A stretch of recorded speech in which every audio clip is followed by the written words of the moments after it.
Hello बच्चों, जय श्री श्याम। तो आज का हमारा टॉपिक है थोड़ा सा टिपिकल टॉपिक बच्चों को ये लगता है, और इसके अंदर हम 3 से 4 नंबर बेटा आज पक्के करके जाएंगे।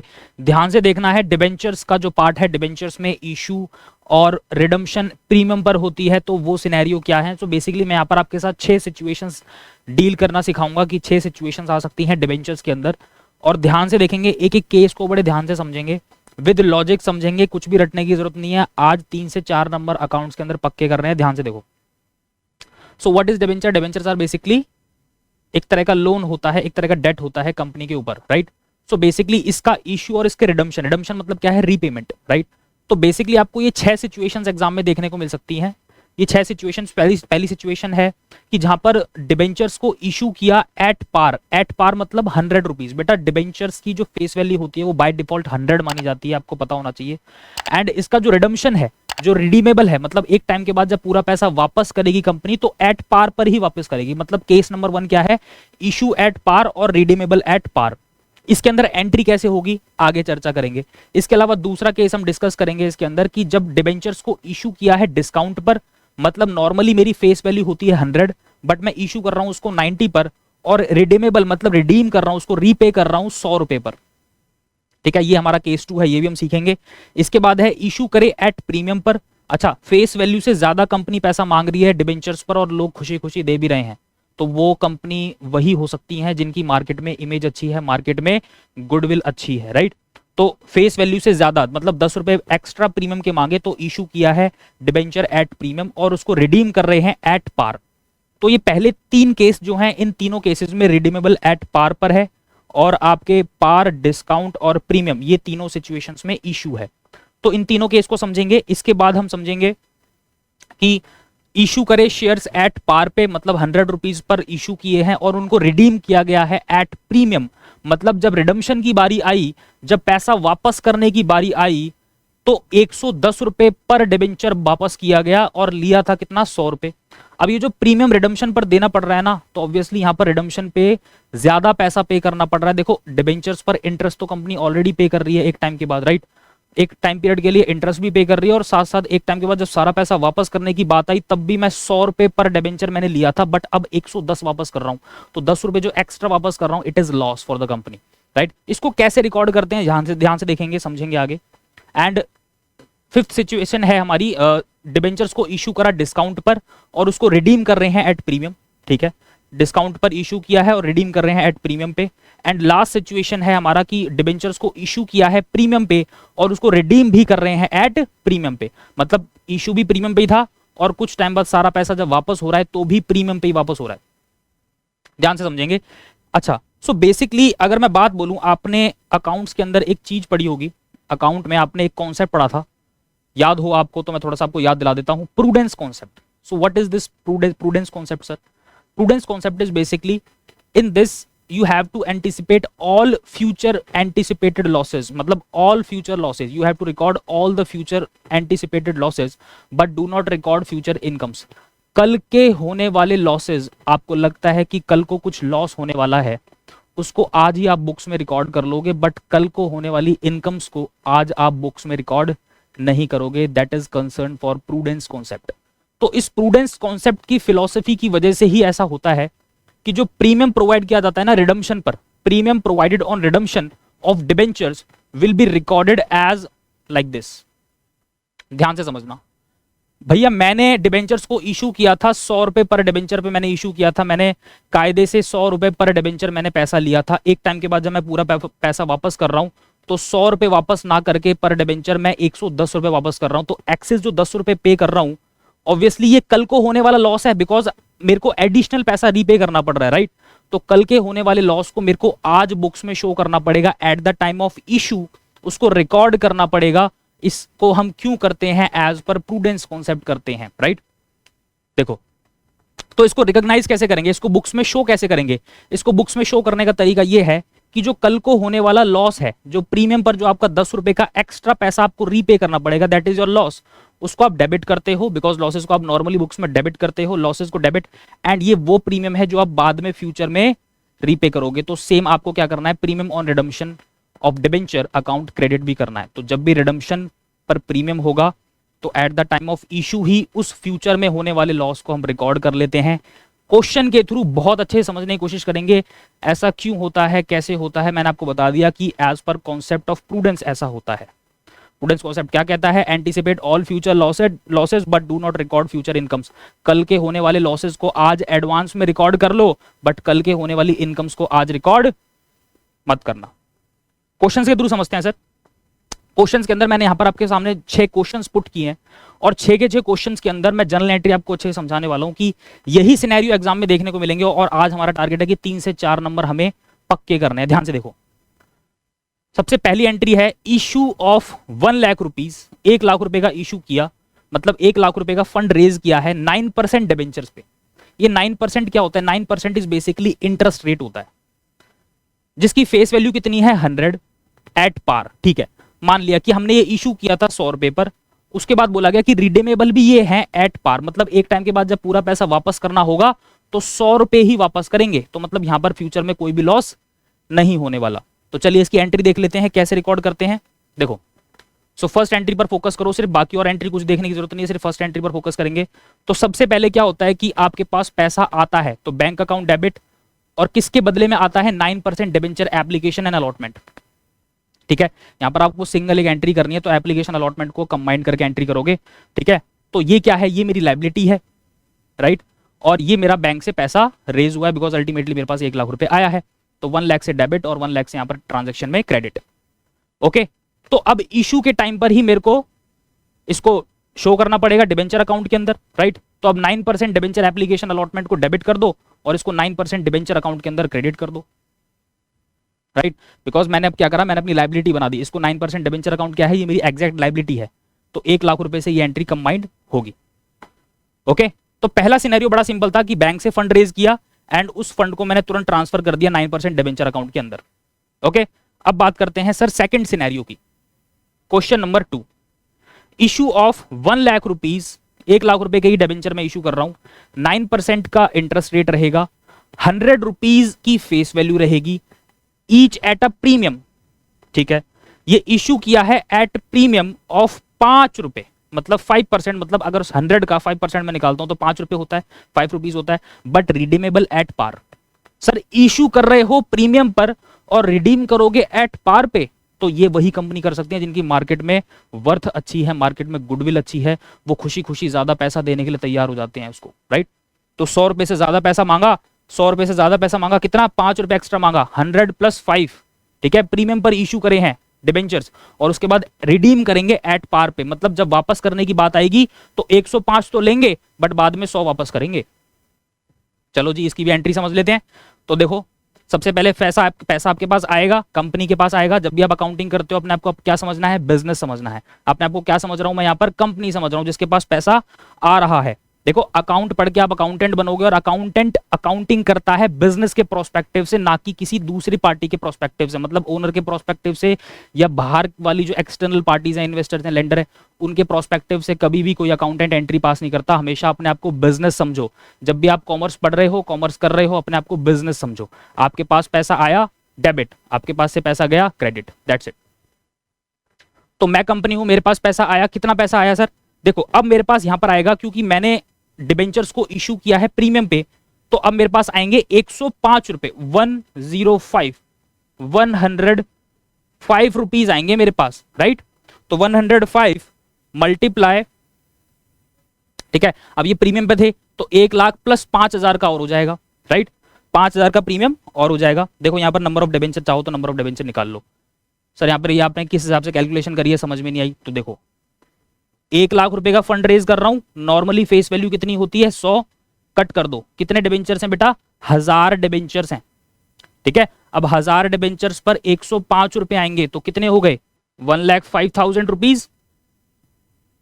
तो ये देखो मैंने वही तो करा है यहाँ पे, 1,05,000 रुपीज डेबिट और साथ ही साथ मैंने 9% डिबेंचर एप्लीकेशन अलॉटमेंट को क्रेडिट कर दिया एंड देन मैं इसको ट्रांसफर कर दूंगा कहां पर? इसको ट्रांसफर कर दूंगा कहां पर? डिबेंचर्स में। अच्छा, अब मुझे ये जो सिक्योरिटी प्रीमियम, जो 5 रुपए का यहां पर सिक्योरिटी प्रीमियम था, वो भी तो मेरे को रिकॉग्नाइज करना पड़ेगा, शो करना पड़ेगा, राइट। तो 5 रुपए जो ये है, ये भी एक तरह का क्या है? कैपिटल प्रॉफिट है, राइट। और इसको मैं क्या करता हूं बेटा? क्रेडिट करता हूं, राइट। तो देखो ये सिक्योरिटी प्रीमियम 5,000 मैंने यहाँ पर शो करे, 1 लाख रुपए ये आ गए जो कि कायदे से मेरे 9% डिबेंचर अकाउंट में ट्रांसफर होंगे, और 1,05,000 को मैंने डेबिट कर दिया। क्लियर है? अब आ जाओ बेटा third scenario, issue of 1 lakh rupees 9% debenture of 100 each at a discount and at a discount of 5 रुपए रीपेबल एट अ पार। तो यहां पर इश्यू हुआ है डिस्काउंट पे। अब इश्यू हुआ है डिस्काउंट पे मतलब सर नॉर्मली फेस वैल्यू होती है 100, अब यहां पर 5 रुपए का डिस्काउंट है, 5 रुपीज का डिस्काउंट है, 5% मतलब 5 रुपीज, और 5 का अगर डिस्काउंट हो गया तो कायदे से यहां पर मेरे पास 95 आए होंगे, फिर आया ना, पर डिबेंचर मेरे पास 95 रुपीज आए होंगे। और बाद में जब पैसा वापस करने की बात आ रही है तो एट पार, मतलब कि मेरे को पूरे पूरे 100 रुपीज वापस करने पड़ रहे हैं। चलो आ जाओ इसकी एंट्री भी देख लेते हैं सर। पहली entry, bank account debit to 9% debenture application allotment. अब यहां पर मेरे पास 95 रुपीज आएंगे पर डिबेंचर, और नंबर ऑफ डिबेंचर कितने हैं? नंबर ऑफ डिबेंचर है सर 5000 डिबेंचर्स हैं, सॉरी 1000 डिबेंचर्स हैं, 1000 डिबेंचर्स मल्टीप्लाई बाय 95, ये हो गया आपका 95,000। ओके, नंबर ऑफ डिबेंचर मैंने बता दिया आपको कैसे निकालते हैं। 1 लाख रुपीज का फंड रेज करना है, divided by face value of the debenture, तो कितना आया 1000 आ गया, और मेरे को हर डिबेंचर पर 95 रुपीज मिलेंगे, तो कायदे से 95,000 रुपीज मेरे को मिल जाएंगे फर्स्ट एंट्री के अंदर। देन इस 95,000 से जो मेरे को पैसा आया ये 9% डिबेंचर एप्लीकेशन अलॉटमेंट के अंदर ट्रांसफर कर दिया। देन इसको मैं क्या कर दूंगा, 9% डिबेंचर अकाउंट के अंदर ट्रांसफर कर दूंगा, that is your loan account. Okay, अब मेरे को इस लॉस को भी रिकॉग्नाइज करना पड़ेगा, बिकॉज 5 रुपए का जो डिस्काउंट है वो डिस्काउंट मैंने प्रोवाइड किया है टू द डिबेंचर्स होल्डर, क्योंकि मेरे को ये क्या हो गया फिर बेटा, ये एक तरह का लॉस है। ठीक है, तो डिस्काउंट देखो, डिबेंचर्स को डिस्काउंट पर इशू किया जाता है, बट इक्विटी शेयर की सिचुएशन में बेटा ऐसा नहीं होता, क्योंकि as per companies act 2013 restrictions हैं, कोई भी कंपनी इक्विटी शेयर्स को डिस्काउंट पर इशू नहीं कर सकती, बट डिबेंचर्स के अंदर ये सिनेरियो चल सकता है। ओके, सो देखो 9% debenture application allotment account debit, discount जो 5,000 का डिस्काउंट है वो मैंने यहाँ पर डेबिट किया, और उसके बाद 9% डिबेंचर को मैं क्रेडिट कर दूंगा 1 लाख रुपीज से। ओके, यहां पर मैंने अपने लॉस को रिकॉग्नाइज कर दिया। होपफुली ये वाली एंट्री आपको समझ में आ रही होगी। तो तीनों केस समझ में आ गए सर। अब बात कर लेते हैं सर आगे, थोड़े से टफ लेवल पर बढ़ते हैं आगे, ध्यान से समझेंगे।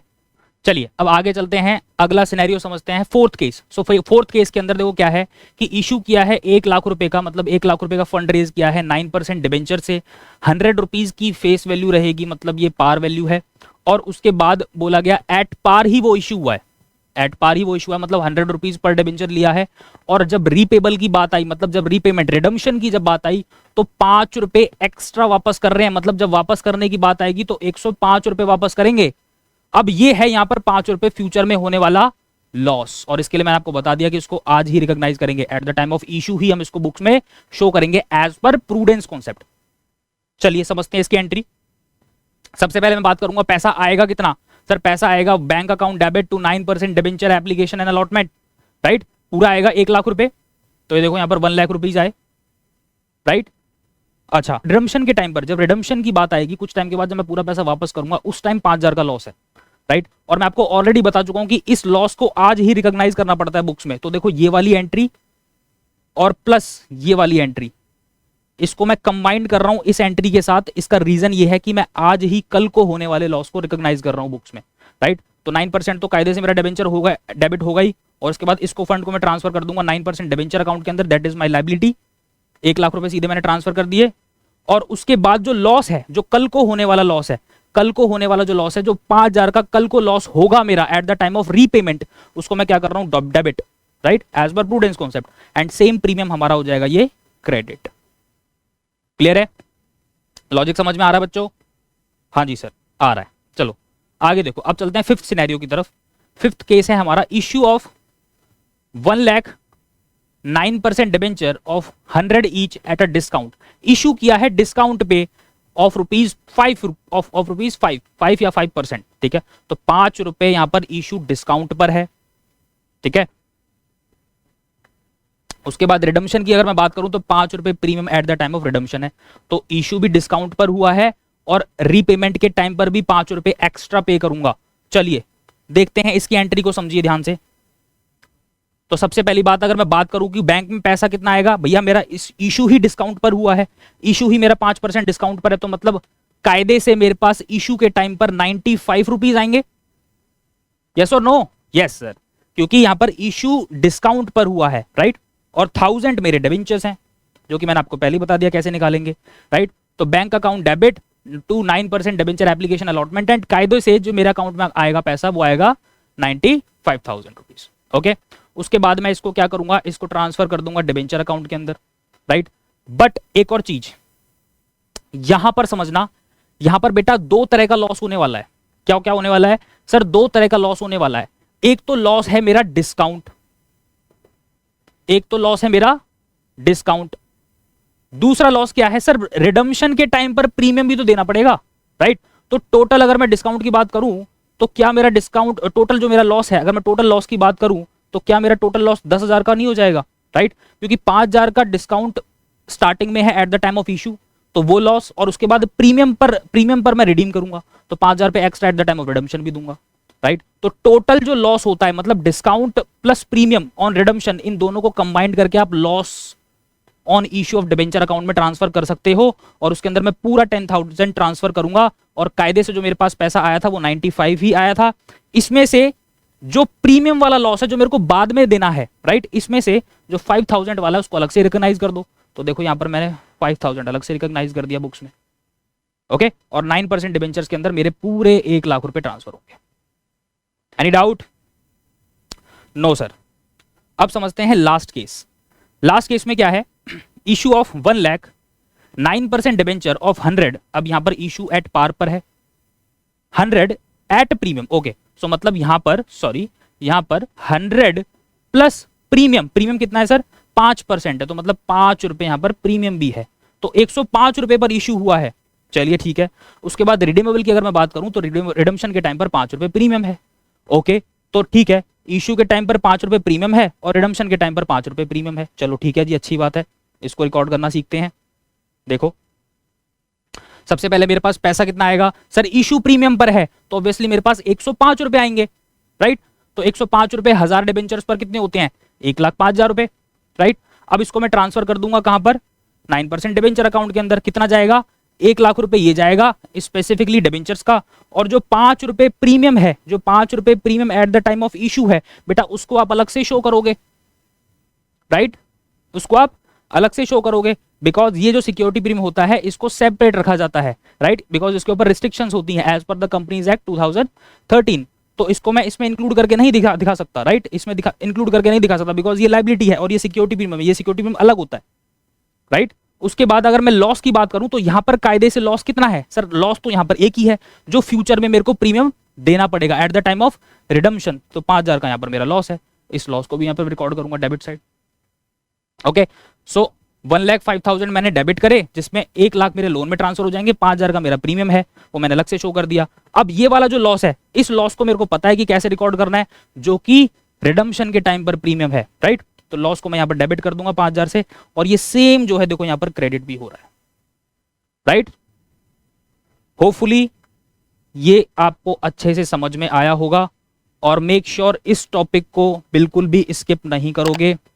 ब्लूप्रिंट वाली वीडियो जल्दी अपलोड होने वाली है, चैप्टर वाइज टॉपिक वाइज क्या क्या इंपॉर्टेंट है, डिस्क्रिप्शन में उसका लिंक मिल जाएगा आपको वीडियो का, विजिट करो, देखो कि कौन कौन से टॉपिक्स इंपॉर्टेंट हैं। यहाँ पर 3 से 4 नंबर की वेटेज थी, मैंने आपको पक्का करवा दिया, होपफुली आपको समझ में आया होगा। Stay tuned with us, thank you so much and जय श्री श्याम।